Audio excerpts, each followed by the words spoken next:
These two shooting drills are going to make you a better hunter. The walkback method and then the dot challenge.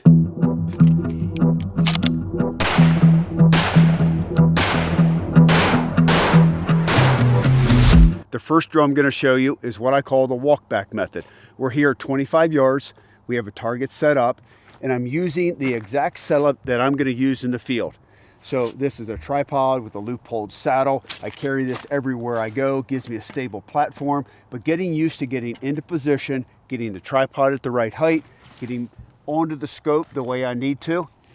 This teaches you a lot of fundamentals, how to stabilize yourself, how to breathe, trigger control, getting used to the wiggle that you're going to have in the field. So many people, they sight their gun in at the bench, they get really confident about how to control the rifle in a stable platform. When I'm in the field like this and I got to throw my sticks down, get onto my tripod, even just getting the height right can change how your accuracy is going to be downrange. Starting at 25 yards, I build the confidence of being able to keep everything in the kill zone. And then once I master 25 yards, I go to 50, and then I go to 100. And if my environment requires me to shoot beyond that, 150 or 200, I go back to my maximum shooting distance. So today I'm going to start right at 25 yards, build the fundamentals, then move back. So I've got the Hornady target down there, and it's about 2 by 2. There's 4 different squares on the target. We're shooting one of my favorite guns here. This is the Icon, came out in 2007, and shooting this in .308 caliber. Let's put our first shot downrange.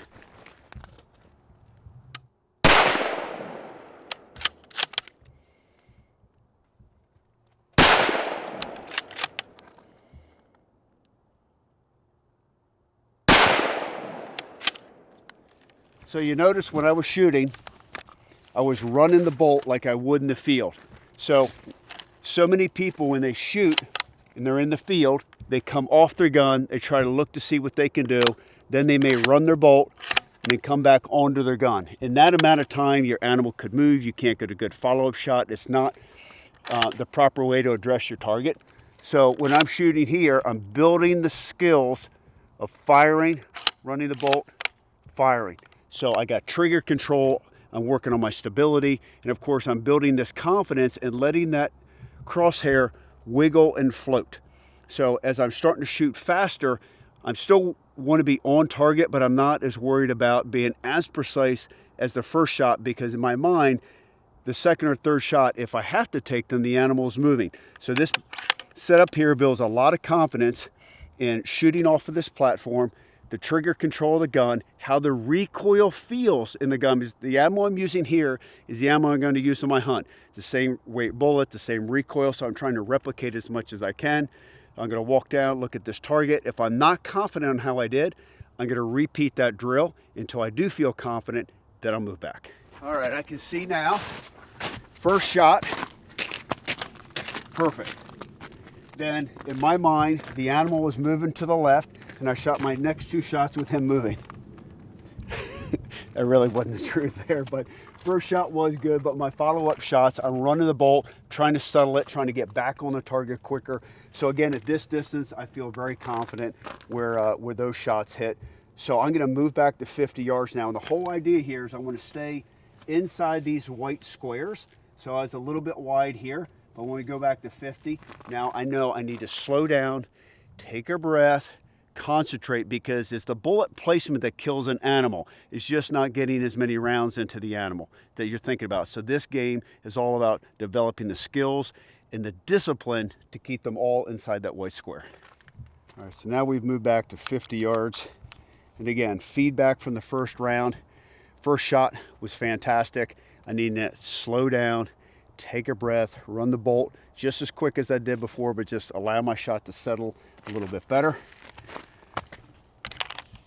Other than that, I feel really confident about how the rifle feels, how it's shooting, the eye relief of the scope. All of these little factors just get me comfortable with the gun. So when I'm in the field, everything is muscle memory. And that's the key to this drill, is developing a repeatable skill set.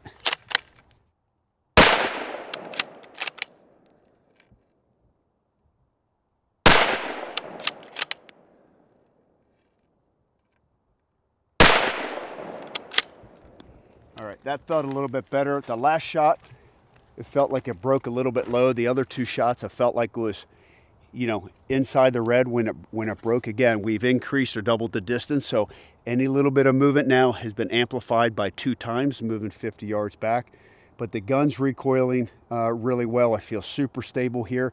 I do want to mention that this is my setup. If you're running an ARCA setup where you're clicking into the stock, practice that way.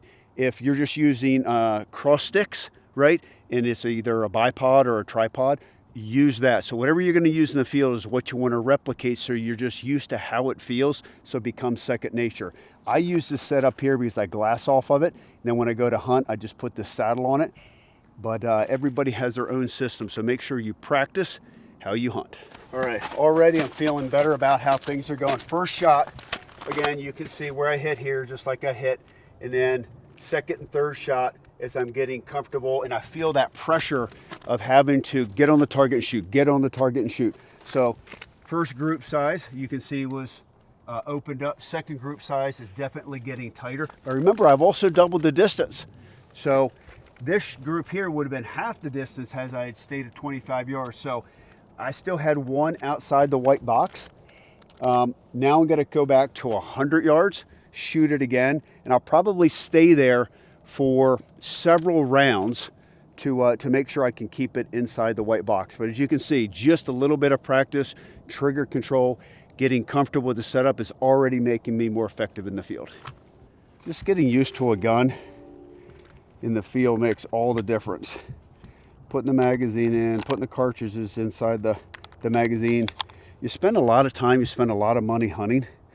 And a lot of guys, especially rifle hunters, bow hunters are different, right? Because you got to develop a physical skill. And so bow hunters tend to shoot more than gun hunters do, but there's no reason you can't apply the same principles from practicing with a bow that you do with a rifle. That's actually why I call this a step back, because I do this with my bow as well. I'll start at 10, 12, 15 yards. And once I know I can hold a 1-inch group with my bow, then I go back to 20, and then I push back further. And then obviously, the further I get back, I have a ratio in my head that at 60 yards, I want to hold a 3-inch group with my bow. Here, at 100 yards, I want to stay inside that 2-inch square. That's just what I want to do. That's the challenge I impose on myself, and that's why I'm out here running these drills. The further back I go, now I can adjust the power of my scope. So now it's going to make me feel like I wiggle more.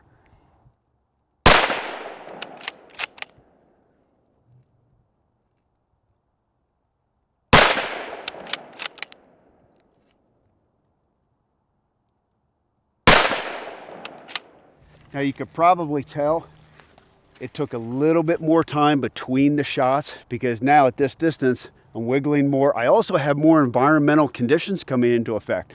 It's warmer out today. There's a lot of fog in the air, so there's a lot of atmosphere between myself and the target. So getting those crosshairs to line up and deal with the environmental conditions also come into effect. And another reason why you should go to the range more often. Shooting outside like this in bright sunlight, in wind, in rain, is the best thing you can do. Don't pick the best days to go practice, because the best days to hunt are typically your bad weather days, and they're the days that you also want to practice. Let's go see how we did at 100 yards. Not bad for 100 yards here. I did throw one way outside the block area. Now, that still would have been a lethal shot. See, I mean, it's still within inside the kill zone, but the first and second shot were definitely fantastic there. But you get the premise of what the walkback method is. 25, 50, 100, whatever your maximum shooting distance is, getting stable, understanding how to breathe, how to acquire the target, how to control the trigger brake. All of those disciplines now are put into a practical situation. Let's go to drill 2, which is a dot drill. The dot drill is pretty simple to understand. I typically will run 4 dots in a square like this, and I'll shoot whatever number of rounds. I typically do 3 per dot.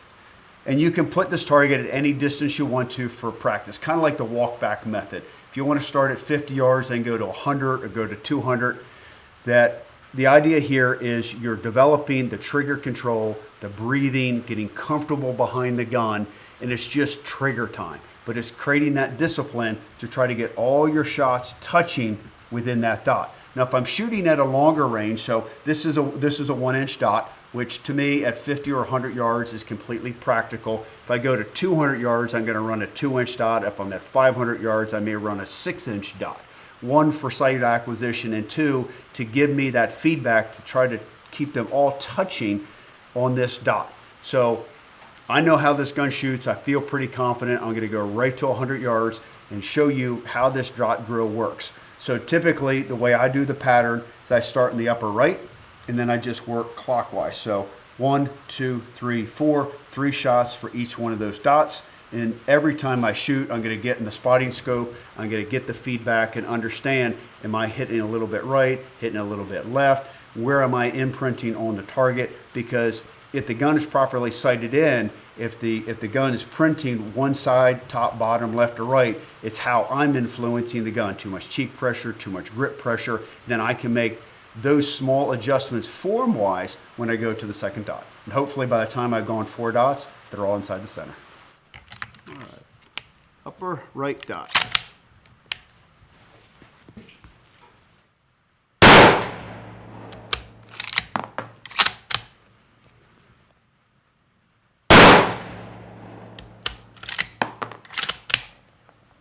Well, the grip must be good because I shot the dot off. So a little bit of guesswork on this shot.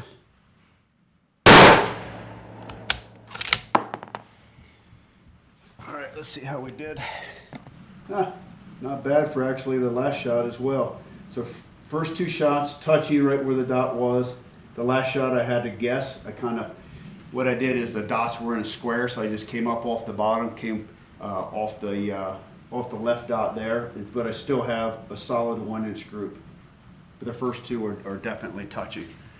That makes me feel like the gun sighted in. I felt good. I was stable, breathing. Even now, you can, with your breath, you want to shoot on the exhale. You don't want to hold your breath. When you hold your breath, you start to create pressure in your head. Your heart rate starts to go up, and you can find you start to flutter. So once you get settled in, you want to relax, let the breath out, and then just slowly squeeze that shot. So now we'll go to the bottom right dot. See if we can't improve on that a little bit.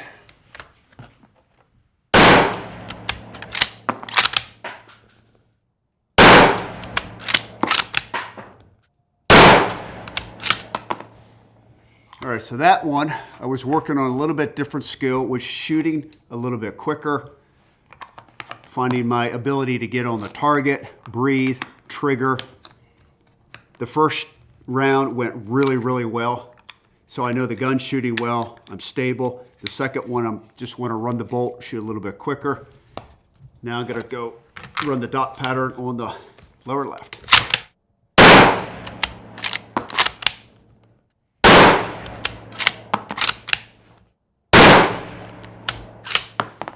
You know, doing these drills, they may seem monotonous, but if you follow any professional sports, basketball, golf, anything, think of how many times Tiger Woods would go play 18 rounds and go hit another 500 balls at the driving range, or just go putt 500 more times. And he was doing that to develop that muscle memory, gain the confidence, make sure that it's automatic. And the same thing goes with shooting. The more time you get behind the trigger, the more comfortable you feel, and the better you're going to execute when the pressure's on.